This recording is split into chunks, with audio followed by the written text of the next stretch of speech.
Hello everyone, তোমরা সবাই কেমন আছো? আশা করছি তোমরা ভালো আছো, আর আমিও ভালো আছি। তো আজকে আমার লাঞ্চ মেনুতে ছিল নোটে শাকের চচ্চড়ি। এখানে তো শসা, পেঁয়াজ, কাঁচা লঙ্কা, না সরি, আজকে কাঁচা লঙ্কা নেইনি, যাই হোক, আর লেবুও ছিল। আর পাশে দেখতে পাচ্ছ গোল মতো, ওটা হচ্ছে কুসুম। আজকে মেয়ে ডিম সিদ্ধ খেয়েছে ভাত দিয়ে, তো ডিম সিদ্ধ ওকে দিয়েছি, সাদাটা দিয়ে ওকে, কুসুমটা দিই না। দেশি ডিম মানে দেশি মুরগির ডিম হলেই তখনই ওকে কুসুমটা দিই। আর এখনের যা মুরগির যা মানে ইঞ্জেকশন দিয়ে তৈরি, তা ওকে আর ওই কুসুমটা ওর বাবা দিতে বারণ করে। আর তাই জন্য ওকে দিই না, মাঝে মাঝে হাফ দিই, কিন্তু বেশিরভাগ সময় চেষ্টা করি না দেওয়ারই। কারোরই খাওয়া উচিত না, তো আমি নিয়ে নিয়েছি, আমারও হয়তো খাওয়া উচিত না।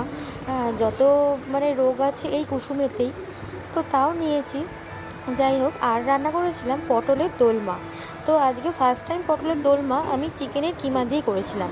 তো জাস্ট অপূর্ব, দুর্দান্ত হয়েছিল খেতে, সবাই বলেছে হ্যাঁ খুব ভালো হয়েছে। তো ওটা দিয়েই তো খেয়ে নিলাম, ওটা দিয়েই বেশিরভাগ ভাতটাই খেয়ে নিয়েছি। শাক দিয়ে তো একটু ভাত খেতেই হবে, তাই জন্য ওটা দিয়ে খেয়েছিলাম, আর বাদবাকি ভাতটা এটা দিয়েই খেয়ে নিয়েছিলাম। আর পটলের পুরের মধ্যে যে কিমাটা দিয়েছিলাম, চিকেন কিমা, সেটা একটু গ্রেভির মধ্যেই দিয়ে দিয়েছিলাম, একটু কিমা বেশি হয়ে গেছিলো, তখন ওই কিমাটাও দিয়ে দিয়েছিলাম ওর মধ্যে। তো দেখো, মেয়ের সাথে কথা বলছিলাম, ও খেলা করছিল। আর আমি খেতে বসি যখনই, তখন বাবু হয়ে বসতে পারি না, মানে খেতে কষ্ট হয়। এমনি সময় বাবু হয়ে বসতে পারি, খেতেই যে নিচু হয়ে খাচ্ছি না, এটা তো খুব কষ্ট হয় বলে পায়ের উপরটা পাটা তুলে নিই। হ্যাঁ, তাই জন্য বারবার নড়ি, পাটাকে নাবাই, একবার পাটাকে ওঠাই। সবসময় একভাবে বসে খেতে পারি না, একটু তো খেতে টাইম লাগে না, তাই জন্য।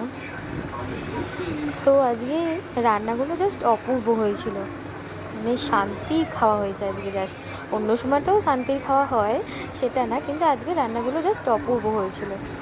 তো আমার ভিডিওটা ভালো লাগলে লাইক, কমেন্ট, শেয়ার, সাবস্ক্রাইব করে দিও, আর আমার পাশে থেকো, আমার ভিডিওটা পুরো দেখো, ভালো লাগলে আমার পাশে থেকো।